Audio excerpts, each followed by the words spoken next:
నీతో కూడా వచ్చువాడు నీ దేవుడైన యెహోవాయే. ఆయన నిన్ను విడువడు, నిన్నెన్నడ ఎడబాయడు. మరియు మోషే యెహోషువను పిలిచి, నీవు నిబ్బరము కలిగి ధైర్యముగా నుండుము. యెహోవా ఈ ప్రజలకు ఇచ్చుటకు వారి పితరులతో ప్రమాణము చేసిన దేశమునకు నీవు వీరితో కూడా పోయి దానిని వారికి స్వాధీనపరచవలెను. చాలా ఇక్కడ దేవుని మాటలను పరిశీలనగా మనము గమనించినట్లయితే, భయపడకుడి, వారిని చూచి దిగులు పడకుడి. ఇక్కడ దేని విషయమై భయపడకుడి అంటున్నాడంటే, మనము ఈ 31వ అధ్యాయము 1వ వచనం చూసుకున్నట్లయితే, మోషే ఇశ్రాయేలులందరితో ఈ మాటలు చెప్పుట చాలించి వారితో మరలా ఇట్లనెను, నేను 120 ఏండ్ల వాడనై ఉన్నాను. ఇక మీదట నేను వచ్చుచూ పోవచ్చు ఉండలేను. యెహోవా ఈ యొర్దాను దాటకూడదని నాతో సెలవిచ్చెను. నీ దేవుడైన యెహోవా నీకు ముందుగా దాటిపోయి ఆ జనములను నీ ఎదుట నుండకుండా నశింపచేయును. నీవు వారి దేశమును స్వాధీనపరచుకొందువు. యెహోవా సెలవిచ్చి ఉన్నట్లు యెహోషువ నీ ముందుగా దాటిపోవు. యెహోవా నశింపచేసిన అమోరీల రాజైన సిహోనుకును ఓగుకును వారి దేశమునకును ఏమి చేసినో ఆ ప్రకారముగానే ఈ జనమునకును చేయును. నేను మీకు ఆజ్ఞాపించిన దాన్నంతటిని బట్టి మీరు వారికి చేయనట్లు యెహోవా నీ చేతికి వారిని అప్పగించును. నిబ్బరము కలిగి ధైర్యముగా నుండుడి. ఇక్కడ అమోరీల రాజైన సిహోను ఓగును అనే వారి దేశముల కంట ఇశ్రాయేలు ప్రజల మీదకి వచ్చినప్పుడు వీరి పక్షాన దేవుడు వారికి ఏం చేశాడో ఒకసారి జ్ఞాపకం చేసుకోండి. ఏ విషయంలో మీరు భయపడద్దు, దిగులు పడద్దు, జడియద్దు. మనుషులంగా ఇక్కడ రాజుల పరంగా చూసుకున్నట్లయితే ఇక్కడ ఏం జరుగుతుందంటే, మోషే ఇశ్రాయేలు జనాంగము యెహోషువ మరి అక్కడ ఉంటూ వచ్చినప్పుడు వేరు రాజులు ఏం చేస్తూ వచ్చారంటే, వారి మీదకు ఆ యుద్ధానికి వచ్చినప్పుడు వారి మీద అనేక రీతులుగా వారిని భయపెట్టడానికి వచ్చినప్పుడు ఇశ్రాయేలు ప్రజలు ఏమవుతూ వచ్చారంట, భయపడిపోతూ వచ్చారు. భయపడినప్పుడు అక్కడ అంటున్నాడు, నేను ఇప్పుడు ఎంత వయసు అయింది? 120 ఏళ్ళు, 120 సంవత్సరాల వయసు అయ్యా. ఇదిగో 120 సంవత్సరాలు ఎప్పుడైతే దేవుడు నన్ను దర్శించాడో, ఎప్పుడైతే ఆ కొండ మీద ఆ పొద కాలుతున్నప్పుడు అది మండుతుంది కానీ కాలిపోకుండా ఉన్నప్పుడు ఎప్పుడైతే ప్రభువు నన్ను దర్శించాడో, ఆ దర్శించిన నాటి నుండి ఆయన పని కొరకైనా నేర్పరచుకున్న ఆ సమయం నుండి 120 సంవత్సరాలు, ఇప్పుడు నా వయసు ఎంత? 120 సంవత్సరాలు. ఇప్పటిదాకా నేను ప్రభువుతో మాట్లాడుతూ వచ్చాను, ప్రార్థిస్తూ వచ్చాను. ప్రతి పరిస్థితిలో, ప్రతి సందర్భంలో నేనేం చేస్తూ వచ్చానంటే ప్రభువుకు మొరపెడుతూ వచ్చాను. ఎన్నో విషయాలు, ఎన్నో సందర్భాలు మోషేకి ఎదురవుతూ వచ్చింది. ఇశ్రాయేలు జనాంగాన్ని ఐగుప్తు దేశము నుండి విడిపించి దేవుడు వాగ్దానం చేసిన పాలు తేనెలు ప్రవహించే దేశమునకు నడిపించడానికి మోషేకు ఎన్నో సవాళ్ళు ఎదురవుతూ వచ్చింది. ఈ నా జీవితాల్లో కూడా అనేకమైన సవాళ్ళు, అనేకమైన మాటలు బాధపరిచేవి, భయపెట్టేవి, దిగులు పరిచేవి, కలవరాన్ని కలుగు చేసేవి అనేకమైనవి మీ జీవితంలో వచ్చేటాయి. రాలేదా? మోషే అటువంటి సాత్వికుడు, నమ్మకముగా ఉండేవాడు. ఆయన ఎంతో ప్రార్థనాపరుడుగా దేవునికి ప్రార్థించిన వ్యక్తిగా ఉన్న అతని అనుభవంలో కూడా అనేకమైనవి ఏమొచ్చినాయి అంట, అనేక రీతిలుగా శత్రువు తన మీద దాడి చేస్తూ వస్తున్నప్పుడు చూడండి, ఈ యొర్దాను నదిని దాటద్దని కూడా ప్రభువు నాతో మాట్లాడాడు. కాబట్టి నేను వచ్చుటూ పోవచ్చు ఉండడానికి నా వయసేమో 120 సంవత్సరాలు వచ్చినాయి. కనుక ఇక నుంచి నీ ముందు ఎవరుంటారు? యెహోషువ నేను ఉంచాలనుకుంటున్నా. ఈ యెహోషువ నిలబడుతున్నప్పుడు మీ అందరికి ముందుగా యెహోషువ వెళుతూ వస్తాడు. కాబట్టి మీరు ఏ విషయంలో భయపడద్దు.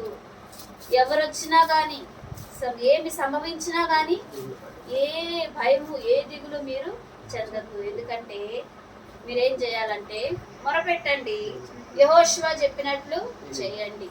ఆయన ఏ పద్ధతి ప్రకారం నడుచుకోమంటాడో ఆ పద్ధతి చొప్పున నడుచుకోండి చాలు. ఎందుకంటే నేను అలానే నడుచుకుంటూ వచ్చాను. ప్రభు నన్ను దర్శించిన నాటి నుండి ప్రభు నా పక్షాన ఆయన చిత్తము ఉద్దేశము తెలియపరిచిన అప్పటి నుండి నేనేం చేస్తూ వచ్చా, ప్రతి విషయంలో ప్రార్థన, మొర, విజ్ఞాపన చేస్తూనే వచ్చాను. ప్రతి దానిలో నుండి ప్రభు తప్పించి, విడిపించి, కాపాడి నడిపిస్తూ వచ్చాడు. మనుషులైనా విడిచిపెడతారు కానీ అనేక రీతిలో వస్తాను, నిలవబడతాను, నీ కాకపోతే ఎవరికి చేయాలి, నీతోనే ఉంటాను, నీతోనే సహవాసం కలిగి ఉంటాను, నిన్ను కన్నా ఇంకా గొప్పగా ఎవరున్నారు నాకని చెప్పేవాళ్ళు మనుషులు ఉంటారు. కానీ గొప్ప దేవుడు, ఉన్నత దేవుడు, అద్భుత దేవుడు, ఆశ్చర్యకరుడైన దేవుడు, ఆయన మాట ఇచ్చి తప్పక నెరవేర్చువాడు కనుకనే మోషే అంటూ వస్తుంటున్నాడు, నేను వచ్చు పోవచ్చు ఉండడానికి నాకు వయసు పెద్దదైపోయింది కనుక మీ మధ్య దేవుని మాటను, దేవుని యొక్క చిత్తాన్ని తెలియపరచడానికి ఇక యెహోషువ ఉంటాడు. కనుక ఆయన చెప్పిన ప్రకారం నడుచుకోవడానికి మీరు ఏమాత్రం భయపడద్దు అని చెప్తూ వచ్చారు. ఈ మధ్యాహ్న కాల సమయంలో భయపడకుడి అని ప్రభు ఏ విషయంలో మనతో మాట్లాడుతున్నాడో చూద్దాం రండి. వచ్చిన భాగంలో 2వ దినవృత్తాంతముల గ్రంథము 32వ అధ్యాయానికి వద్దాం రండి. భయపడకుడి అనే ఏ విషయాలు ఏ సందర్భాల్లో ప్రభు భయపడద్దు అంటున్నాడో చూద్దాం. 2వ దినవృత్తాంతములు 32వ అధ్యాయము 7వ వచనం చదువుకుందాం రండి. పేజీ నంబర్ 385, 32వ అధ్యాయము 7వ వచనం. మీరు దిగులు పడకుడి, ధైర్యము విడువకుడి, అష్షూరు రాజుకైనను అతనితో కూడనున్న సైన్యమంతటికైనను మీరు భయపడవద్దు, విస్మయమందవద్దు. అతనికి కలిగి ఉన్న సహాయము కంటే ఎక్కువ సహాయము మనకు కలదు. అందరం కలిసి చెప్తాము, అతనికి కలిగి ఉన్న సహాయము కంటే ఎక్కువ సహాయము మనకు కలదు. అవునండి, ఎక్కువ సహాయం మనకు కలదు. ఎందుకంటే మనం సహాయంగా కోరుకున్నది ఎవరినంటే ఈ లోక సంబంధమైన వారిని కాదు. అందుకే మీరు భూ సంబంధమైన వాటి మీద మనస్సు పెట్టకురి, ఎందుకంటే మీరు భూ సంబంధమైన వారు కాదు. మీరు తండ్రి చేత పుట్టినవారు.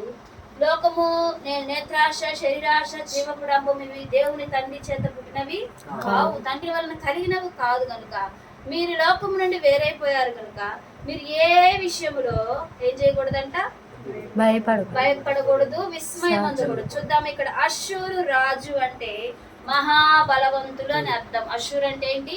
మహాబలవంతుడు. దేవుని చిత్తములో, దేవుని ఉద్దేశములో ప్రభును తెలుసుకున్న తర్వాత ఒకప్పుడు నువ్వు భయపడేదానివే, పిరికిదానివే, విస్మయము చెందేదానివే, కలవరపడేదానివే, ఏ విషయం వచ్చినా ఏమి చేయాలో తెలియక సతమతమైపోతూ నీ జీవితాన్ని కలవరపరుచుకున్న స్థితిలో ఉన్నప్పుడు ప్రభువును గుర్తెరిగిన తర్వాత నీవు ఎలా ఉండాలంటే భయపడనక్కర్లేదు, దిగులు పడనక్కర్లేదు, విస్మయము చెందనక్కర్లేదు. ఎందుకంటే నీలో ఉన్నవాడు లోకంలో ఉన్నవాని కంటే గొప్పవాడు. నీలో ఉన్న గొప్పవాడిని నువ్వేం చేయాలంటే ప్రతి క్షణము ఇటువంటి మహాబలవంతులు వచ్చి, ఎవరంటే అష్షూరు మహాబలవంతుడు అంట. అష్షూరు అంటే అర్థం ఏంటండి? మహాబలవంతుడు. దేవుని కంటే గొప్పవాడా? దేవుని కంటే బలవంతుడా? దేవుని కంటే ఉన్నతుడా అష్షూరు? కాదు. అయితే మహాబలవంతులైనా సరే నీ ఎదుటికి వచ్చినా నిన్ను కలవరపరచాలని, నిన్ను విషమయం చెందించాలని అక్కడ మాట్లాడుతున్న మాటలు చూద్దాం రండి. 32వ అధ్యాయము 2వ వచనము. సన్హెరీబు దండెత్తి వచ్చి యెరూషలేము మీద యుద్ధము చేయనుద్దేశించి ఉన్నాడని హిజ్కియా చూచి పట్టణము బయటనున్న ఊటల నీళ్లు అడ్డవలనని తలచి తన అధిపతులతోనూ పరాక్రమశాలులతోనూ యోచన చేయగా వారు అతనికి సహాయము చేసిరి. ఇక్కడ రాజు ఎవరంటే హిజ్కియా రాజు, యూదా రాజు కదా. యెరూషలేము మీద యుద్ధము చేయనుద్దేశించి, యెరూషలేము యొక్క రాజు ఎవరంట? హిజ్కియా. అయితే ఆయన యుద్ధం చేయాలని వచ్చినప్పుడు ఎవరంట యుద్ధానికి వచ్చింది? సన్హెరీబు దండెత్తి వచ్చాడంట. సన్హెరీబు ఏం చేశాడు? మూకుమ్మడిగా దండెత్తి వచ్చాడు. ఒక వ్యక్తి మీదకి, ఒక రాజ్యం మీదకి మూకుమ్మడిగా దండెత్తి రావడానికి గల కారణం ఏంటో తెలుసా? అక్కడ వెండి బంగారాలు, ధనధాన్యాలు, వజ్రవైడూర్యాలు లేవు. ఊటలు కలిగిన నీరు అంట. ఏంటంటే అక్కడ ఊటలు కలిగిన నీరు. ఆ ఊట ఎప్పుడు ఎండిపోదు. ఆ ఆ ఊట ఎప్పుడు ఎండిపోదు. మంచి ఎండాకాలం వస్తే ఏమవుతున్నాయి, బావులు ఎండిపోతున్నాయి, కాలువలు ఎండిపోతున్నాయి, చెరువులు ఎండిపోతున్నాయి కదా. నీటి కోసం ఎంతో ఇబ్బందులు పడుతున్నా దినాలు సమయాలు ఎన్నో గడిచిన కాలంలో చెరువులు ఉండి చెరువుల్లో నీళ్లు మనకు వచ్చేటట్లయితే, ఇది దానిపల్లో 1-2 సార్లు మేము చూసాం. నీళ్ళు బాగానే ఉంటాయి కానీ వారు సంవత్సరం ఏం చేస్తారంటే నీరు ఎలబెట్టేస్తారు. ఎలబెట్టి కొత్త నీరు కోసం ఒక 2-3 రోజులు నీరు ఎడ్డది బాగుండేది. అవి ఎప్పుడైతే వదిలేస్తారంటారో అప్పుడు బాగా నీరు ఏం చేసుకోవాలి, స్టోర్ చేసి పెట్టుకోవాలి. మనం ఎంత స్టోర్ చేసుకున్నా నీటి వాడకాన్ని మనం తగ్గించగలమా? తగ్గించలేము కదా. నీరు అవసరం, నీరు ప్రాణాధారం కదా. అయితే ఆ నీరు అవసరం కాబట్టి తగ్గిపోతుంది, ఇక ఉండదు. 2-3 రోజులు మనకి నీరు కొరత ఉంటుందన్నప్పుడు ఎంత స్టోర్ చేసుకోగలమండి? తగినంత వరకే, ఉన్న వరకే కదా. అయితే ఇక్కడ చూడండి, తగినంత వరకు స్టోర్ చేసుకున్న తర్వాత ఎక్కడో ఎంతో లోతులో బావి, ఆ బావిలో నుండి నీరు తీసి వాటిని ఏం చేసుకోవాలి, మళ్ళా నీరు పెట్టేంత వరకు భద్రం తీసుకోవాలి. ఎంత కష్టపడితేనో నీరు వస్తుంది. ఇక్కడంట వీళ్ళకి అసలు ఆ కష్టమే లేదు. ఎందుకంటే ఊట అంట, అది ఊట. ఏం ఊట చదువుతాం చూడండి. విస్తార జలములు వారికి దొరకనేలా, అశ్షూరు రాజు రానేలా. 4వ వచనం, బహుజనులు పోగై అశ్షూరు రాజు రానేలా, విస్తారమైన జలములు వారికి దొరకనేలా అనుకుని ఊటలన్నింటినీ దేశ మధ్యము గుండా పారుచున్న కాలువను అడ్డిరి. ఆ హిస్కియా ఉన్న దేశంలో అంట ఒక మంచి ఊట ఉందంట, జలముల ఊట. ఈ జలముల ఊట ఎవరో తెలుసా? దేవుడే. దేవుని యందు భయభక్తులు కలిగి ఆయన ఆజ్ఞను అనుసరించి ఆయన చిత్తాన్ని నడుచుకునే వారి మధ్యన దేవుడే ఉంచుతాడంట, ఉంచుతాడంట. ఈ ఊట ఏ ఊట అంటే ఎప్పుడు నీళ్ళను ఏం చేస్తూ ఉంటది, ఉబికిస్తూ ఉంటది. మనం స్టోర్ చేసుకున్న నీళ్లు కొన్ని రోజులకి ఏమవుతాయి అంటే వాటిల్లో కొన్ని పురుగులు వచ్చేస్తాయి. మనం మూత పెట్టి అంత భద్రంగా చేసుకున్నా ఏమవుతుంది, పురుగులు వచ్చేస్తాయి. ఎంత స్టోర్ చేసుకుంటాం. కానీ ఈ నీరు అయితే ఎప్పటికీ పాత నీరు పోతూ ఉంటే కొత్త నీరు ప్రవహిస్తూ ఉంటుంది. ఇది ఉబ్బుకుతూ ఉండేది ఊటలో నీరంట. ఆ దేశము మధ్యన ఉందంట. ఆ దేశాన్ని పాడు చేయాలంటే నీరు ఆపితే చాలు, దేశ ప్రజలందరూ ఏం చేయొచ్చు, కష్టపడచ్చు, ఇబ్బందులు పడవచ్చు, వారిని అనేక రీతిలుగా కలవరానికి గురి చేయొచ్చు అని చెప్పి సన్హెరీబు అక్కడ ఏం చేశాడంట, దండెత్తి వచ్చాడంట. కుట్ర చేసి దండెత్తి వచ్చి ఆ నీటిని అడ్డగించాలి ఎట్లయినా సరే అని చెప్పి అక్కడ ఏం చేశాడంటే కాలువను అడ్డిరంట. మరియు రాజు 5వ వచనం చూద్దాం. మరియు రాజు ధైర్యము తెచ్చుకొని పాడైన గోడ యావత్తు కట్టించి గోపురముల వరకు దానిని ఎత్తు చేయించి బయట మరి యొక్క గోడను కట్టించి దావీదు పట్టణములో మిల్లో దుర్గమును బాగు చేయించును. వారైతే ఆ నీటిని అడ్డుకోవాలనుకున్నప్పుడు రాజు ఒక మంచి ఆలోచన చేశాడని. మంచి ఆలోచనలు చేసేవారు మనకు ఉండటం అవసరం, చాలా మంచిది. అది ఉబుకుచుండేది నిత్యము సంతోషకరంగా, ఆనందకరంగా, అది మనకు ఆశీర్వాదకరంగా ఉండాలంటే దాన్ని ఎట్లా భద్రం చేసుకోవచ్చు, దాన్ని ఎట్లా కాసుకోవచ్చు, ఎవరు శత్రువులు వచ్చి అపహరించకుండా దాన్ని మనము ఇంకా మేలైనదిగా చేయాలంటే దాన్ని ఎట్లా కాపాడుకోవాలనే ఉద్దేశంతో ఎక్కడైనా బాగుగా లేదా? చూద్దామా, చూద్దాం, చదవండి. రాజు ధైర్యము తెచ్చుకొని పాడైన గోడ యావత్తు కట్టించి, పాడైన స్థితి యావత్తుని ఏం చేస్తాడంట, కట్టుకోవాలి. పాడైన ప్రతి దాన్ని కట్టించి గోపురముల వరకు దానిని ఎత్తు చేయించి, మనం ఏం చేయబడాలా, ఎత్తు చేయబడాలి. ఉన్న చోటనే ఉండకూడదు. ఎందుకంటే నువ్వు దేన్ని ఆశ్రయించావు, నీటి ఊటను ఆశ్రయించావు. ఆ ఊట నిత్యం ఉబ్బుకుచుండే ఊట. ఆ ఊటని మధ్య ఉండాలంటే పాడైపోయినది నీలో ఉండకూడదు. అది ఎలా ఉండాలని నువ్వు ఎత్తు చేయబడాలి. ఎప్పటికప్పటికి ఆ ఊటను అనుసరించి, ఆ ఊటను ఆశ్రయించి నీ జీవితంలో నీవు ఎత్తుగా కట్టబడాలి. గోపురముల వరకు దాన్ని ఎత్తు చేయించి బయట మరి ఒక గోడను కట్టించి, ఆ ఎత్తైన గోపురము దగ్గరకి ఎవ్వరూ వెళ్లకుండా బయట ఏం చేశాడంట, ఒక గోడను కట్టించి దావీదు పట్టణములో మిల్లో దుర్గమును బాగు చేయించెను. దాని సరిహద్దుల్లో కూడా రాకుండా ఏం చేశాడంట, దుర్గాన్ని బాగు చేశాడంట రాజు. చూడండి ఏం చేశాడు, బాగు చేశాడు. పాడైన దానిని తీసివేసి ఆ గోపురం అంత ఎత్తుగా గోడలు కట్టి దుర్గాలను కూడా కడుతూ బాగు చేస్తూ వచ్చాడంట. కాబట్టి దేవుడేంటి, వారేమో దండెత్తి వచ్చి దాన్ని అడ్డుకట్ట వేయాలని, వాళ్ళు అనేక రీతిలుగా కలవరపరచాలని, మహాబలవంతులు అంట వాళ్ళు. లోకంలో వాళ్ళు ఎవరంట, మహాబలవంతులు. నిన్ను ఎదుర్కోవాలని, నిన్ను అడ్డగించాలని శత్రు సమూహంతో కలిసి మహాబలము కలిగి వచ్చిన వారు నీ మీద దండెత్తి వచ్చి నిన్ను కలవరపరచాలని, నిన్ను ధైర్యము విడగొట్టాలని, నిన్ను దిగులు పరచాలని అనేక రీతిలుగా నిన్ను భయాందోళనకు తీసుకురావాలని చూసినప్పుడు నీ పక్షాన దేవుడు ఒక మంచి ఆలోచన చేస్తుంటున్నాడు. ఎందుకంటే పాడైనది ఉండకూడదు, నువ్వు ఎత్తుగా కట్టబడాలని, ఇంకా నువ్వు వ్యాపించాలని, విస్తరించాలని, నువ్వు భయపడద్దు అని అక్కడ చెప్తుంటున్నాడు. 7వ వచనం అలా చదువుకుందామా? మీరు దిగులు పడకుడి, ధైర్యము విడవకుడి, అశ్షూరు రాజుకైనను విస్మయం పొందవద్దు. మహాబలవంతులు నీకు ఎదురొచ్చినా వాళ్ళని బట్టి నువ్వు విస్మయము చెందవద్దు. అతనికి కలిగి ఉన్న సహాయము కంటే ఎక్కువ సహాయము మనకు కలదు. ఈ రాజు నీతిపరుడు.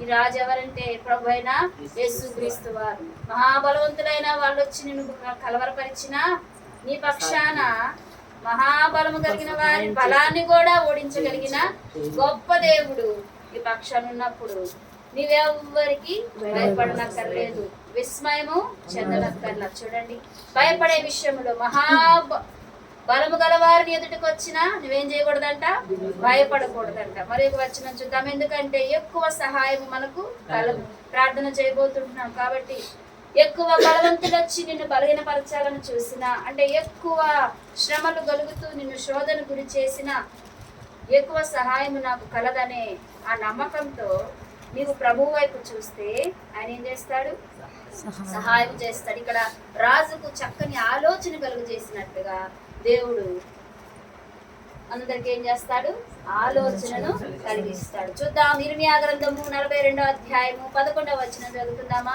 ఇర్మియా గ్రంథము 42వ అధ్యాయము 11వ వచనములో మరి ఒకరు భయపడుతూ వచ్చారంట. ఏ విషయంలో వారిని భయపెట్టడానికి వచ్చిన వారు ఎవరో చూద్దాం రండి. ఇర్మియా గ్రంథము 42వ అధ్యాయము 11వ వచనం.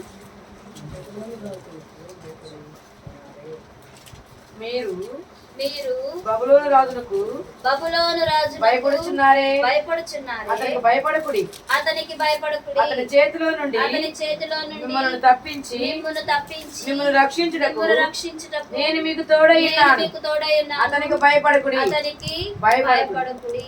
ఈ బబులోను రాజు ఎవరంటే అర్థం ఏంటంటో తెలుసా? గందరగోళం. ఏంటి గందరగోళం? నీ జీవితంలో ఎప్పుడైనా గందరగోళ సమస్యలు ఎదురైనయా? అది నీ వల్ల నీ సమస్య కాదు. ఒక్కొక్కసారి నీకు వచ్చి చుట్టుకొని నువ్వు కూడా ఏమవుతావు, ఆ చిక్కులో చిక్కుకుపోతావు. నువ్వు దాని నుంచి బయటికి రాలేవు. అది నీకు చెందే కాదు. అయినప్పటికీ ఇటువంటి గందరగోళముతో నిండిన సమస్యల్లో ఎవరున్నారో తెలుసా? చదువుదాం రండి. 9వ వచనం చదువుదాం. ఇశ్రాయేలు దేవుడైన యెహోవా సన్నిధిని మనవి చేయుటకై మీరు నన్ను పంపితిరి కదా. ఆయన సెలవిచ్చినదేమనగా, నేను మీకు చేసిన కీడును గూర్చి సంతాపము నొంది ఉన్నాను. మీరు తొందరపడక ఈ దేశంలో కాపురమున్న ఎడల పడగొట్టక నేను మిమ్మల్ని స్థాపించును. చెబుదామా? ఈ దేశములో మీరు తొందరపడక ఈ దేశములో కాపురమున్న ఎడల పడగొట్టక నేను మిమ్మల్ని స్థాపించును. పెళ్ళగింపక నాటెదను అని ఎవరితో చెప్తున్నారో తెలుసండి? ఇర్మియాతో చెప్తున్నాడు. దేవుడు ఇర్మియాతో మాట్లాడుతూ అంటున్నాడు, కారేహా కుమారుడైన యోహానాను అతనితో కూడిన సేనల అధిపతులందరినీ పిలిపించి, ఎంతమందిని పిలిచాడు తెలుసా? అరుపులేమి, గనులేమి, అక్కడున్న వారందరినీ పిలిపించంట ఇర్మియా. ఇశ్రాయేలు దేవుడైన యెహోవా సన్నిధిని మనవి చేయుటకై మీరు నన్ను పంపితిరి కదా. గందరగోళ సమస్యలో మనుషులంట అయ్యా మా గందరగోళ పరిస్థితుల్లో మేము ప్రభువును మొరపట్లేకపోతున్నాం, మా పక్షాన ఇర్మియా నువ్వు ప్రభువుకు మొరపెట్టు, ఆయన ఏమి చెబితే అది మేము వినటానికి చేయటానికి సిద్ధమే అన్నారు. ఈ మధ్యాహ్న కాల సమయంలో కూడా గందరగోళమైన పరిస్థితులు నీ జీవితంలో ఉంటే నువ్వేం చేయాలో తెలుసా? వారు ఆశ్రయించినట్లుగా దేవుణ్ణి ఆశ్రయించాలి. ఇర్మియా అదే చేస్తూ వచ్చాడు. అందరినీ పిలిపించాడు. అల్పులేమి, గనులేమి, పిన్నలేమి, పెద్దలేమి, అధికారులు, అక్కడ అతడు కారేహా కుమారుడైన యోహానాను అతనితో కూడిన సేనల అధిపతులందరినీ పిలిపించాడంట. ఈ గందరగోళ పరిస్థితుల్లో ఈ సమయాల్లో మనం ఏం చేయాలో తెలుసా? ప్రభువు రాతో సెలవిచ్చిన మాట మీరు వినండి. ఈ దేశం అందే మీరేం చేయాలి? కాపురం ఉండాలి. ఉంటే ప్రభు ఏం చేస్తానన్నాడంట? సహాయం. ఎటువంటి సహాయమో తెలుసా? పడగొట్టక నేను మిమ్మల్ని స్థాపించును. నీ జీవితము గందరగోళ పరిస్థితుల్లో పడగొట్టబడిందా? మనుషులు పడగొట్టారా? నీ ఆలోచన ద్వారా నువ్వు పడిపోయావా? ఏ విషయంలో గందరగోళ స్థితిలో నీకు నువ్వు చిక్కుకుపోయావో ఆ పడిపోయిన స్థితిని అంట పడగొట్టగా నిన్ను ఏం చేస్తానంటున్నాడు? స్థాపించును. పెళ్ళగింపక నాటెదను. పెళ్ళగిస్తాం. కొన్ని వేటిని పెళ్ళగిస్తాం? ఎండిన వాటిని, కుళ్ళిన వాటిని. ఇంకా ఇది మనం నాటకపోయినా కొన్ని ఏం చేస్తాయి? మొలుస్తాయి. మనము శ్రేష్టమైనదని ఒక మొక్కను నాటుకున్నప్పుడు వేటినైతే ప్రతికూల పరిస్థితుల్లో వస్తుంటాయి వాటన్నిటిని ఏం చేస్తాం? వెలిగించేస్తాం కదా. ఒక మొక్కనే నాటుకున్న దాని విషయంలో మనం ఎంత శ్రద్ధ తీసుకున్నప్పుడు జీవమగల దేవుని సంఘములో ప్రభు ఒక్కొక్కరిని ఎట్లా నాటుతున్నాడు? శ్రేష్టమైన దానిగా, మిక్కిలి చక్కని దానిగా. నువ్వు కారు ద్రాక్షలు కాసేదానివే, నువ్వు ఫలాలు లేని మోడు చెట్టువే, అయినా కానీ నేను తీసుకొచ్చి ఎక్కడ నాటాడంట? ఫలించే చెట్టుకు, ద్రాక్షావళి కొమ్మలకు, నిజమైన ద్రాక్షావళికి నేను తీసుకొచ్చి నాటినప్పుడు ఒకప్పుడు నువ్వు వెలిగించబడ్డావు. మనుషులను ద్రోసుకొచ్చారు, తృణీకరించారు, హేళన చేశారు, నవ్వారు. ఏం చేతనైతే ఎలా కట్టుకుంటది, ఎలా నిలబడుతుంది, ఏమి జ్ఞానం, అది ఇది అని చెప్పి అనేక రీతిలుగా నేనేం చేస్తూ వచ్చారు? పెళ్ళగించుండొచ్చు, నిన్ను విరిచివేసి ఉండొచ్చు మాటల చేత. ఆ గందరగోళ పరిస్థితుల్లో ప్రభు ఒక మంచి మాట చెప్తున్నాడు. ఏంటో తెలుసా? పెళ్ళగింపక నిన్నేం చేస్తా? ఏం చేస్తాడట? నాటుతాడట.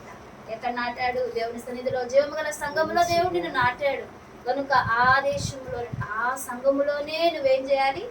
నివాసము చేయాలి. ఆయన మాటల వింటకు నువ్వు అక్కడే స్థిరపడితే, ఆయన మాటల వింటకు నువ్వు అక్కడే ప్రభు సన్నిధానంలో మొరపెడితే ఆయన మెల్లని స్వరాన్ని నీకు వినిపింపజేస్తాడు. మనుషులైతే పెలగించిన, మనుషులైతే అనేక రీతిలో నేనేం చేస్తారు? బాధించిన, నేనేం చేస్తారంటే పడగొట్టాలని చూసిన ఆయన మిమ్మల్ని ఏం చేస్తాడంట?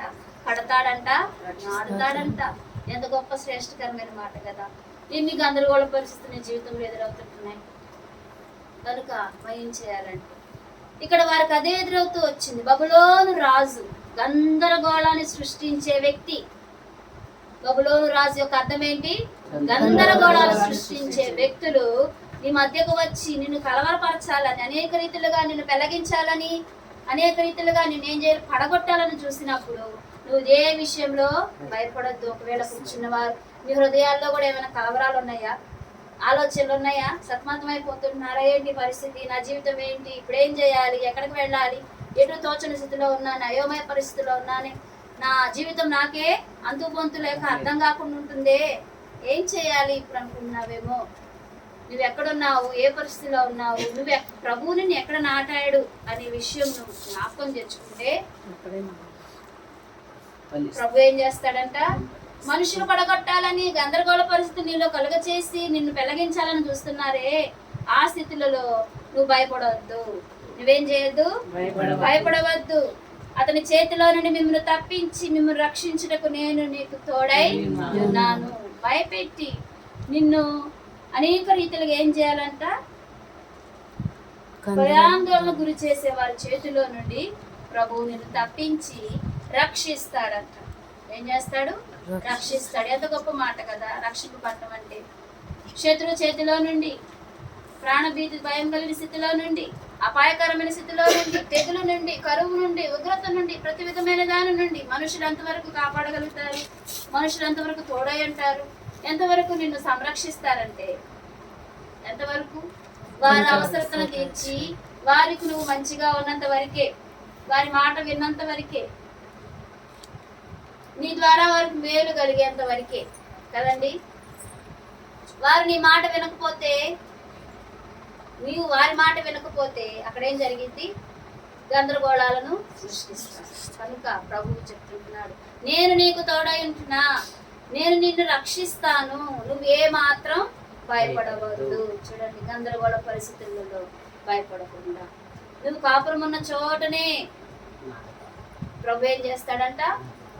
కడతాను, నిన్ను పడగొట్టక కడతాను, పెళ్ళగించక నాటుతాను అంటున్నాడు, నీకు తోడై ఉంటాను అంటున్నాడు, నిన్ను రక్షిస్తానంటున్నాడు. కనుక భయపడకూడదు, భయము వలదు, భయపడకూడదు. కాబట్టి చూడండి, మొట్టమొదటిగా ఏ విషయంలో భయం వస్తుందంట? మనం చదువుకుంటూ వచ్చాం ముందు లేఖన భాగంలో. ఏ విషయంలో వాళ్ళు భయపడుతూ వచ్చారు? మహాబలము కలిగిన వారు నీ యొద్దకు వచ్చి నేను కలవరపరిచి నిన్ను బలహీనపరిచి భయపెట్టాలని చూసినా భయపడవద్దు, ఎందుకంటే వారి కంటే ఎక్కువ సహాయము నీకు కలదు. రెండవ రీతి ఏంటంటే, ఇక్కడ గందరగోళాలు సృష్టించి నిన్ను పడగొట్టాలని పెళ్లగించాలని చూసే వారి వైపు చూడకు, ఎందుకంటే నేను తోడై ఉన్నా, వారి చేతి నుండి నిన్ను తప్పిస్తాను, రక్షిస్తాను, నిన్ను తోడై ఉంటానని సెలవిస్తుంటున్నాడు. కనుక దేవుని యొక్క మాటల తట్టు నీ హృదయాలను పెట్టుకుంటే ప్రభు నీకు కలుగుతున్న ప్రతి భయము నుండి విడిపించి ప్రభు నిన్ను ఏం చేస్తాడు? రక్షించి కాపాడే దేవుడు. వేటి నుంచి అండి? మహాబలము కలిగి నిన్ను బలహీనపరచాలని చూసే వారి స్థితి నుంచి, గందరగోళాలు సృష్టించే అటువంటి బబులోను రాజు చేతి నుండి ఏం చేస్తాడంట? విడిపించి కాపాడే దేవుడు అంట. చూద్దాం, హగ్గయి గ్రంథము 2వ అధ్యాయము 5వ వచనంలోకి వద్దాం రండి. హగ్గయి గ్రంథము 2వ అధ్యాయము 5వ వచనం, పేజ్ నంబర్ 775. Page number 775. హగ్గయి గ్రంథము 2వ అధ్యాయము 5వ వచనం చదువుదాం. మీరు ఐగుప్తు దేశములో నుండి వచ్చినప్పుడు నేను మీతో చేసిన నిబంధనను జ్ఞాపకం చేసుకొనుడి. నా ఆత్మ మీ మధ్య ఉన్నది కనుక భయపడకుడి. ఈ ఐగుప్తు దేనిని సూచిస్తుందంటేనండి, రెండంతల ఇబ్బందులు. ఏంటంట? రెండంతల ఇబ్బందులు. నీ జీవితము అంటే ప్రారంభించిన నాటి నుండి ఇప్పటి వరకు ఎన్ని ఇబ్బందులు కలుగుతూ వచ్చినాయి? రెండంతల ఇబ్బందులు కలిగినాయా? ఒకంతేనా? ఎన్ని ఇబ్బందులు కలిగినాయి అంటే మనం చెబుతాం, పెద్ద లిస్టే చెబుతాం కదా. ఎన్నో ఇబ్బందుల నుంచి, ఇక్కట్ల నుంచి, అపాయాల నుంచి, కరువుల నుంచి ప్రభు కాపాడాడు.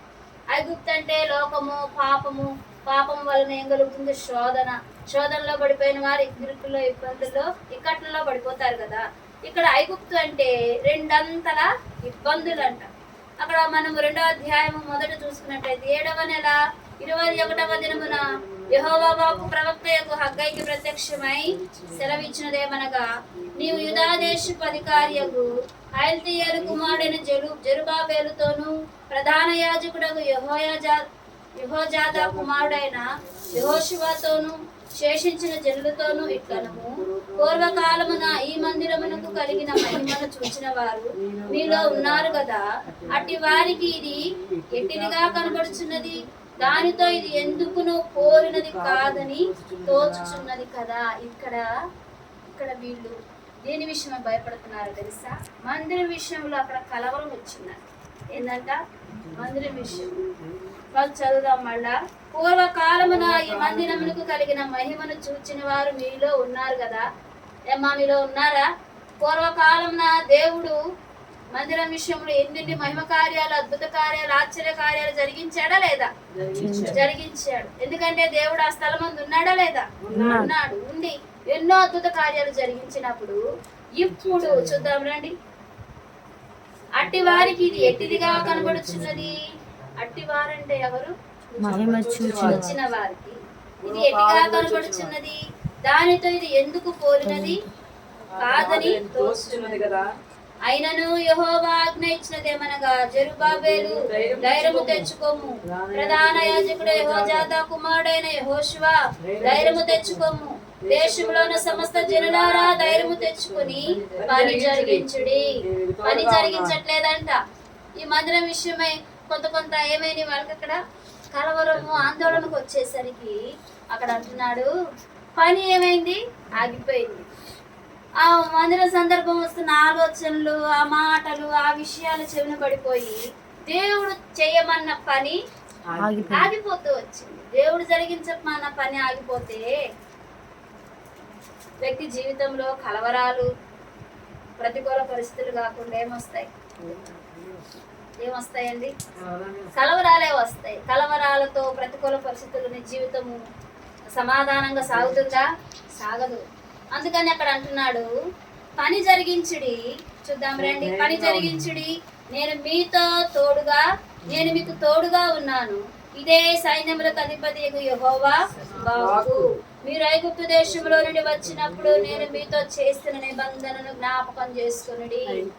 ఐగుప్తు, పాపము, లోకము, రెండంతలుగా ఇబ్బందులు, ఇవన్నీ ఐగుప్తుకు సాదృశ్యాలు.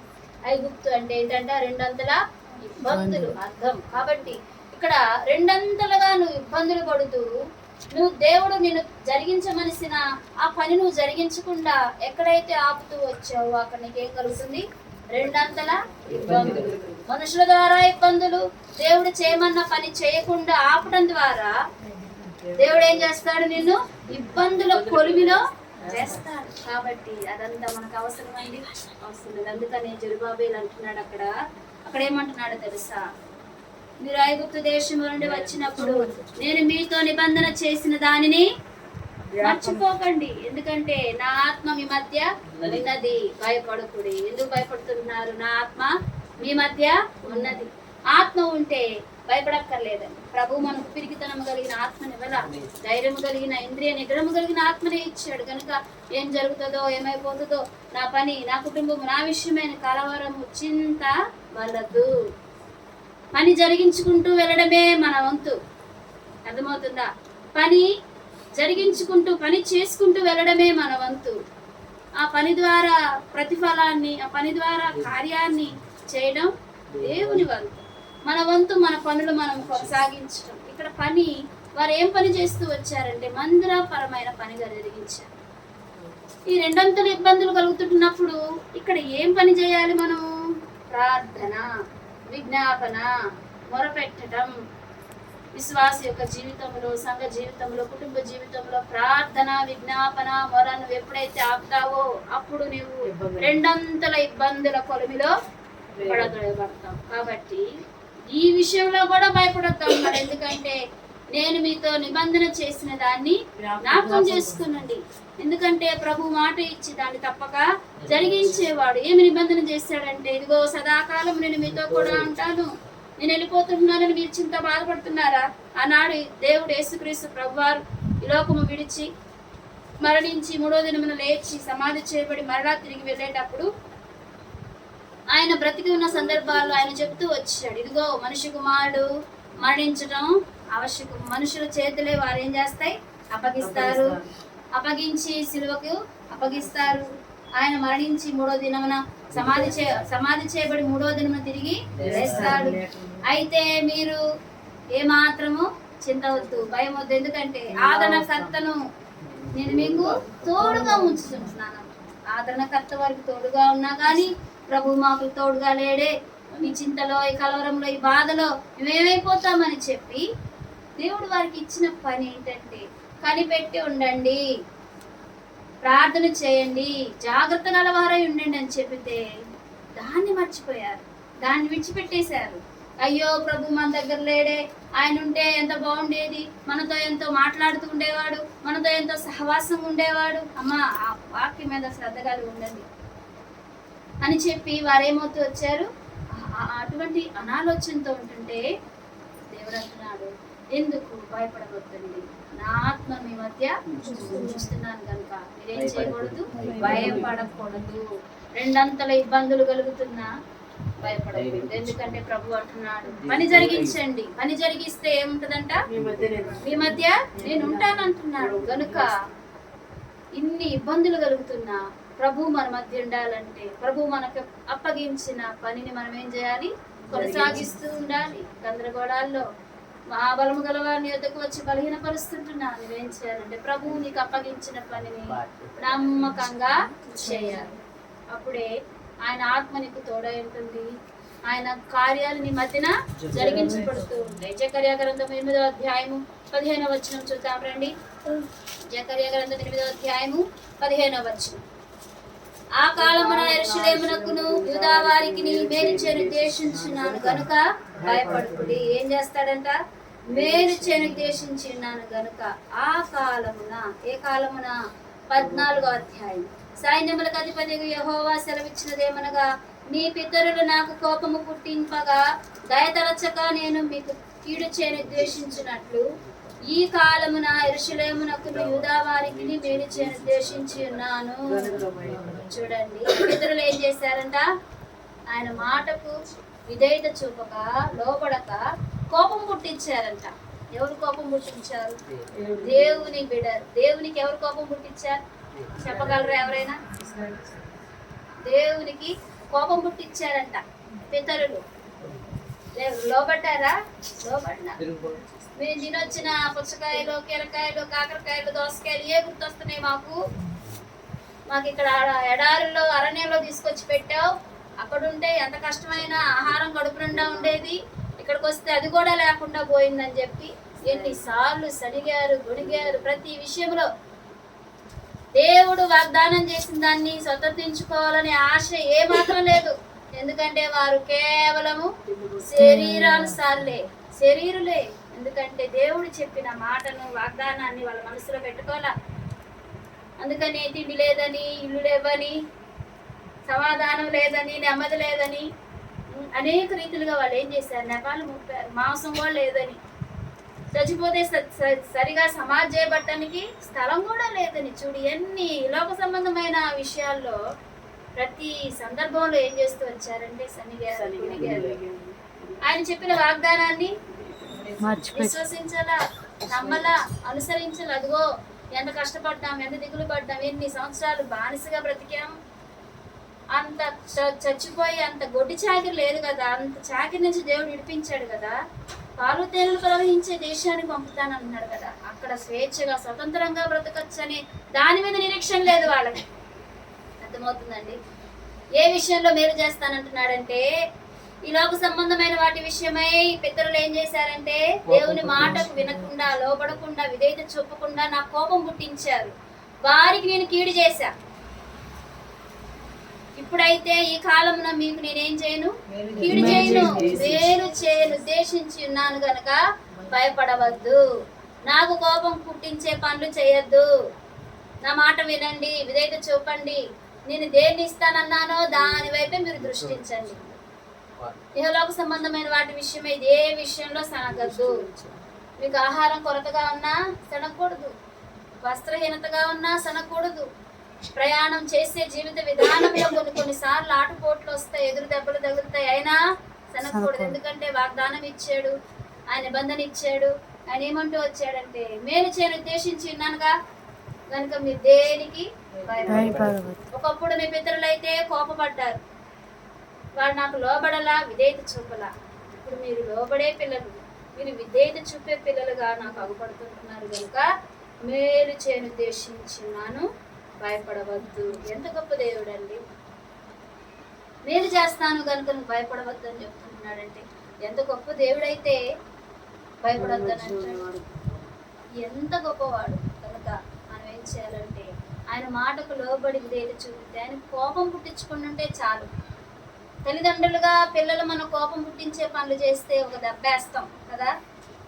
ఇప్పుడు ప్రభువుకు కూడా కోపం పుట్టించే పనులు చేస్తే ఒక దెబ్బేస్తే, అంటే ఒక శ్రమ, ఒక చిన్నపాటి శోధన కలుగజేస్తే, ఎందుకు వచ్చింది నాకు ఈ శ్రమ, ఎందుకు వచ్చింది నాకు ఈ వేదన, నేను ఎక్కడ నా తల్లిదండ్రులకు అవిధేయంగా నడుచుకున్నానేమో, అందుకే వాళ్ళకు నా మీద వాళ్ళ కోపం కలిగించే స్థితిగా నేనున్నానేమోనని ఈ లోక సంబంధమైన వాటి విషయం అయితే ఆలోచన కలుగుతున్నాము, కానీ పర సంబంధమైన వాటి మీద విషయమే ఆలోచన కలగట్లేదే.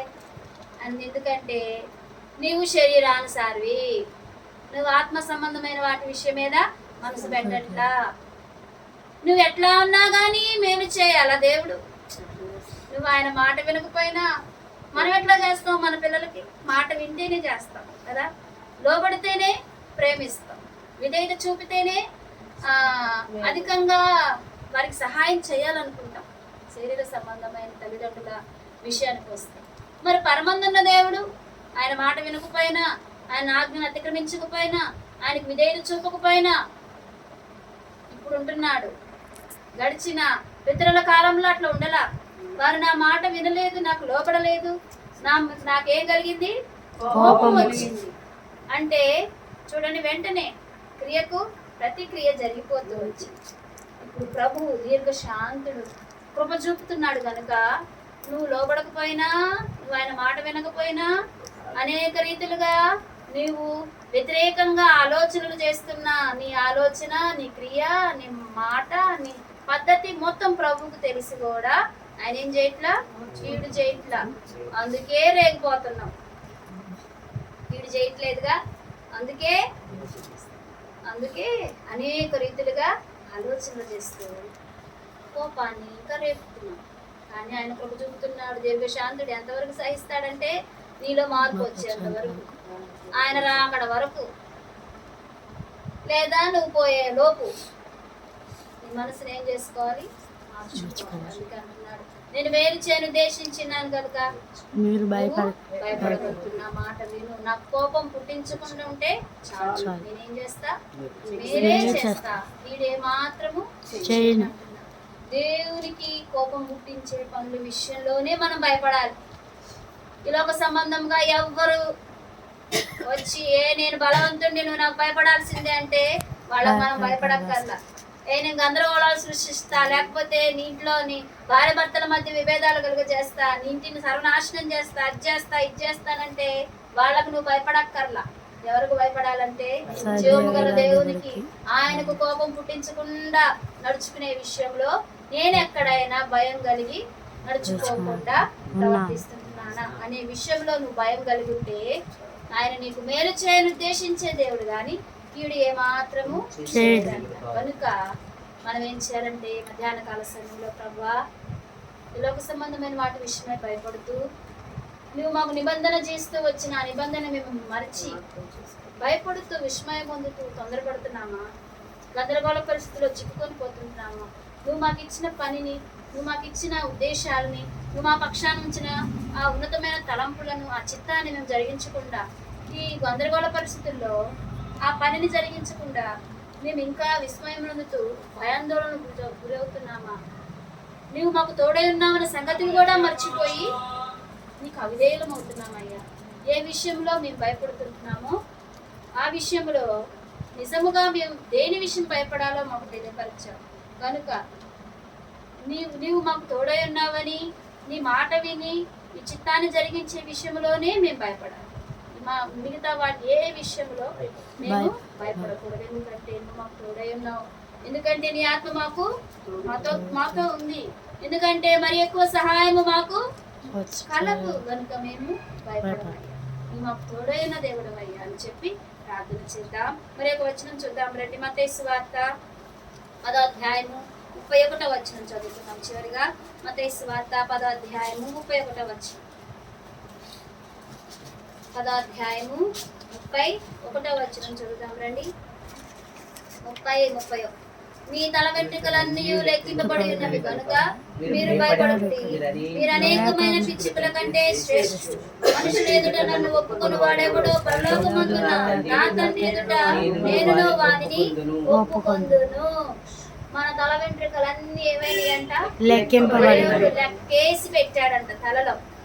ఈ సహోదరు తలలో ఇన్ని వెంట్రుకలు ఉండాలి, ఈ బామ తలలో ఇన్నే ఉండాలి, ఇన్ని ఊడిపోవాలి, ఈ చిన్న బిడ్డ తలలో ఇన్ని వెంట్రుకలు ఉండాలి, కొంత వయసు వచ్చేసరికి అదేమవ్వాలి? బాగా పొడవు పెరగాలి. ఎందుకంటే తల వెంట్రుకలు అంట స్త్రీకి ఏంటంట? అలంకరణ అంట. అలంకరణగా ప్రభువే ఉంచాడు, కానీ దాన్ని ఏం చేస్తారు? నాకు ఇంతవరకు ఇష్టం, అంతవరకు ఇష్టం, వాటిని ఎన్నెన్నో రీతిలుగా చేయాలని దేవుడే గొప్ప అలంకరణగా నీకు వెంట్రుకలు ఇచ్చాడు. అవి కూడా ఇన్ని ఉండాలని లెక్క పెట్టి ఇచ్చాడంట. ఎంత శ్రేష్టమైన దేవుడు! నీకు గొప్ప అలంకరణ ఇచ్చాడు అంటున్నాడు. ఇంకా అవి లెక్క పెట్టి ఉన్నాయి అంటున్నాడు. మీరు అనేకమైన పిచ్చుకల కంటే శ్రేష్ఠులు కదా. పిచ్చుకల కంటే శ్రేష్ఠులమంట. పిచ్చుక లేచి దాని కిచకిచమని సౌండ్ వినపడితేనే మనకి ఎంత హాయిగా ఉంటుందో, భలే సౌండ్ చేస్తుంది. ఇక్కడి నుంచి రివ్వున ఎగిరి వేరే చోటకి వెళ్ళిపోతుంది. ఆహారాన్ని కూర్చుకునే విషయంలో అదేమన్నా కష్టపడుతున్నాయా? కష్టపడట్లా. కనుక మీరు అనేకమైన పిచ్చుకల కంటే శ్రేష్ఠులు కదా. మీ తల వెంట్రుకలో అన్నీ లెక్కించబడ్డాయి. మరి ఊడిపోతుందని, రాలిపోతుందని, తెల్లగవుతుందని ఇంత దిగులో, ఎంత విచారమో. తల వెంట్రుకలు లెక్కించబడినప్పుడు నీ ఆయుష్కాలం కూడా లెక్కింపబడి ఉంటుందిగా కదండి. ఎందుకంటే చింత, బాధ, దిగులు. దేవుడు నిన్ను అలంకార యోగ్యంగా నీకు తల వెంట్రుకలు లెక్క పెట్టి సహా ఇచ్చాడు. శ్రేష్టముగా పిచ్చుకల కంటే మీరు శ్రేష్ఠులు అంటున్నారు. కానీ అక్కడ ఏంటంటే శ్రేష్ఠులు ఎవరో తెలుసా? చదువుదాం వచ్చిన భాగంలోనికి రండి. మనుష్యుల ఎదుట నన్ను ఒప్పుకొని వాడెవడో పరలోకమందున నా తండ్రి ఎదుట నేను వారిని ఒప్పుకొందును. మనుష్యుల ఎదుట ఏం చేయాలంట? ఒప్పుకోవాలంట. నేను యేసుక్రీస్తు ప్రభువాని గురించి తిరిగాను, ఆయనను అంగీకరించాను, ఆయనను అనుసరించి నడుచుకొనుచున్నానని బంధువులు ఎదుట ఒప్పుకోవు, స్నేహితులు ఎదుట ఒప్పుకోవు. ఒప్పుకోకుండా కప్పుకునే వాళ్ళు ఎంతమంది ఉన్నారు? స్నేహితుల ఎదుటకు వెళ్ళి నేను ప్రభువుని తెలుసుకున్నాను, విశ్వసించాను, యేసుక్రీస్తు ప్రభువా నా సొంత రక్షకుడు అనుకుంటే నాతో మాట్లాడరేమో, చిన్న చూపు చూస్తారేమో అనుకునేవారు ఎంతో మంది ఉన్నారు. బంధువుల దగ్గరికి వెళితే వారు నా విషయంలో దూరం అవుతారేమో, నన్ను దూరంగా పెడతారేమో, ఇంకా నాతో సహవాసం కలిగి ఉండరేమో, నాతో చక్కగా మాట్లాడరేమో, సన్నిహిత బాంధవ్యాలు ఉండవేమోనని చెప్పి ఏం కలుగుతుంటున్నారు? ఒప్పుకోట్లా. నేను ప్రభువును గుర్తెరిగానని తెలియపరచడానికి కూడా ఒప్పుకోవట్లా. ఎప్పుడు శ్రేష్ఠులం అవుతామంటే మనము అనేకులు ఎదుట ఏం చేయాలంట? ఒప్పుకోవాలి. పాపమును ఒప్పుకోమంటున్నాడు ఎక్కడ? మనుషులు ఎదుట కాదు, దేవుని ఎదుట పాపాన్ని ఒప్పుకోవాలి. ప్రభువు నా దేవుడని మనుషులు ఎదుట ఒప్పుకోవాలి. ఇప్పుడు పాపాన్ని ఒప్పుకోమంటేనే ఒప్పుకున్నట్టు ఒప్పుకుంటాం, కానీ మళ్ళీ తీసుకొని రా కాసేపు నాతో కూడా సహవాసం చేయి అని చెప్పి మళ్ళా పాపాన్ని హృదయంలో పెట్టుకుంటాం. అందుకే కుక్క తన వాంతికి మరలా చేరినట్లుగా, పంది పొరులొచ్చిన బురదలో మరలా పొర్లుతున్నట్లుగా నీ జీవితం అయిపోతుందే. పాపాన్ని ఒప్పుకుంటున్నావా? ప్రభువుని ఒప్పుకుంటున్నావా? నీ పాపాన్ని ఒప్పుకొని మనుషుల ఎదుట నువ్వు ఒప్పుకుంటే నిన్ను వేవేల పరివారం ముందు, దూతల ముందు ప్రభువు నిన్ను ఒప్పుకుంటాడంట. ఏమి నా ప్రియ కుమార్తె, నా కొరకు ఎన్నో శ్రమలు, నిందలు, అందుకని అంటుంది వాక్యము. నా కొరకై జనులు నిందించి, హింసించి, అనేకమైన చెడ్డ మాటలెల్లా పలుకున్నప్పుడు నీవెవరమంట? ధన్యుడవంట. చెడ్డ మాట పలుకుతే ఒప్పుకోవే, సహించవే. అవసరమైతే బైబిల్నే, మందిరాన్నే వద్దనుకుంటా. భర్త మాటని నేరవు కదా. భర్త అవిధేయుడు, వాక్యం తెలియదు, అవిశ్వాసి. కానీ నువ్వు విశ్వాసివే, నువ్వు విధేయత చూపుతున్న దానివే. కానీ కొన్ని సందర్భాల్లో, కుటుంబాల్లో జరుగుతున్న పరిస్థితులను బట్టి అవసరమైతే మందిరానికి దూరం అయిపోతావు. ఒక సహోదరు అట్లానే దూరం అయిపోయింది. నా భర్తను నేను కాపాడుకోవాలంటే ఒక ప్రాంతానికి పోయా, నా భర్త బాగా త్రాగుతాడు, తాగి మరణానికి వెళ్ళిపోతాడేమోనన్న భయంతో ఎవరో చెప్పగా వెళ్ళి ఒక ప్రదేశాన్ని తీసుకెళ్ళి అక్కడ చూపిస్తే వారేమన్నారంటే నువ్వు మందిరానికి పోకూడదు, నీ భర్త క్షేమంగా ఆరోగ్యంగా ఉండాలంటే అన్నారు. కనుక నేను ఇక నుంచి మందిరం గడప తొక్కను, నా భర్త బాగుపడతాడు, అక్కడికి వెళ్ళి నేను బాగు చేయించుకున్నా అంది. మంచిదమ్మా, లోకంలో వాళ్ళందరూ అంతే చేయాలిగా. త్రాగుబోతుని, తిరుగుబోతుని, అనేక రీతిలుగా లోకంలో పడిచెడి తిరుగుతున్న వాడిని ఏదో ప్రదేశం తీసుకుపోయి ఒక రోజు ఒక గంట కూర్చోబెట్టి మళ్ళీ తీసుకొస్తే బాగుపడతాడా? సరిచేయబడతాడా? సరిచేయబడ్డవు. అట్లా తెలిస్తే అందరూ అక్కడికే తీసుకెళ్తారుగా. లక్షలైనా వేలైనా ఎంతైనా ఖర్చు పెట్టుకుని తీసుకుపోతారు. అమ్మ నీ కోసం ప్రార్థన చేస్తాంలే, నువ్వేదో మాటల్లో చిక్కబడిపోయావు, మళ్ళా తిరిగి రావాల్సింది ఇక్కడికే నువ్వు మంచి మనసు అనుకుని ప్రార్థన చేసి పంపించాము.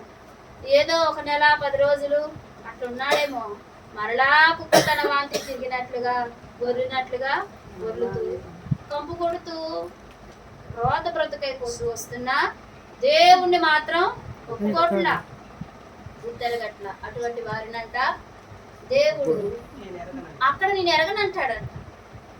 దేవుణ్ణి ఒప్పుకునేవారే శ్రేష్ఠులు. మీ తల వెంట్రుకలన్నీ లెక్కించబడ్డాయి, ఇంకా మీకు ఎందుకు బాధ, దిగులు, చింత?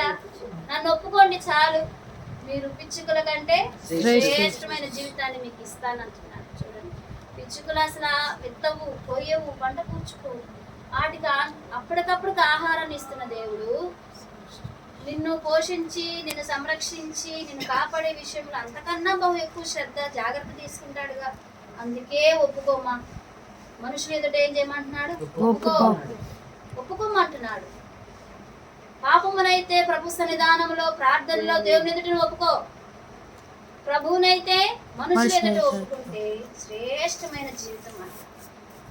ఈ రహస్యం తెలియక మత మార్పులు చేస్తున్నారు, ఏదో వాళ్ళకి ఏం చేస్తున్నారు, మిస్ప్రైజ్ చేస్తున్నారు, వశీకరణ చేస్తున్నారు, వాళ్ళని వశపరుచుకుంటున్నారు, వాళ్ళని అదే అనేక రీతిలుగా క్యాచ్ చేస్తున్నారు. వారి బలహీనతలు ఏం చేస్తున్నారంట?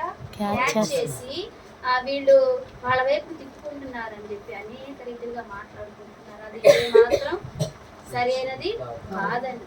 మనం ఒప్పుకుంటే మనం శ్రేష్ఠులం అవుతాం, మనం కప్పుకుంటే మనం శ్రేష్టమైన జీవితాన్ని కలిగి ఉండలేము. అందుకని ఈ మధ్యాహ్న కాల సమయంలో ఏ విషయంలో భయపడాలి, ఏ విషయంలో భయపడకూడదు. శ్రేష్టమైన అనుభవంలో దేవుడు ఏం ఉంచుతానంటున్నాడంటే, ఒప్పుకుంటే శ్రేష్టమైన అనుభవంలో ఉంచుతానని అంటున్నాడు. చివరిగా లూకాసు వార్త 12వ అధ్యాయము 32వ వచనం చదువుదామా? లూకాసు వార్త 12వ అధ్యాయము 31-32 వచనం. మీరైతే ఆయన రాజ్యమును వెదకుడి, దానితో కూడా ఇవి మీకు అనుగ్రహింపబడును. ఆయన రాజ్యము అంటే ఏంటండి? దేవుని రాజ్యాన్ని వెతికితే. దేవుని రాజ్యం ఎక్కడ ఉందంట? దేవుని రాజ్యం మీతో కూడా ఉందంటున్నాడు. దేవుని రాజ్యం, పరిశుద్ధులు ఎక్కడుంటే అక్కడ దేవుని రాజ్యమే.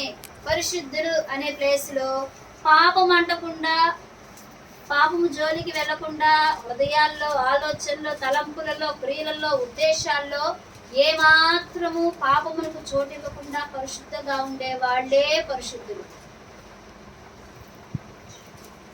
అటువంటి వారి మధ్య దేవుని రాజ్యం ఉంటుందంట. ఆ దేవుని రాజ్యం మీద నువ్వు మనసు ఉంచితే దేవుడు ఏమంటున్నాడో తెలుసా? చూద్దాం. మీరైతే ఆయన రాజ్యమును వెదకుడి, దానితో కూడా ఇవి మీకు అనుగ్రహింపబడు. అంటే పరిశుద్ధతను వెతకండి. దేవుని రాజ్యం ఎక్కడ ఉందంట?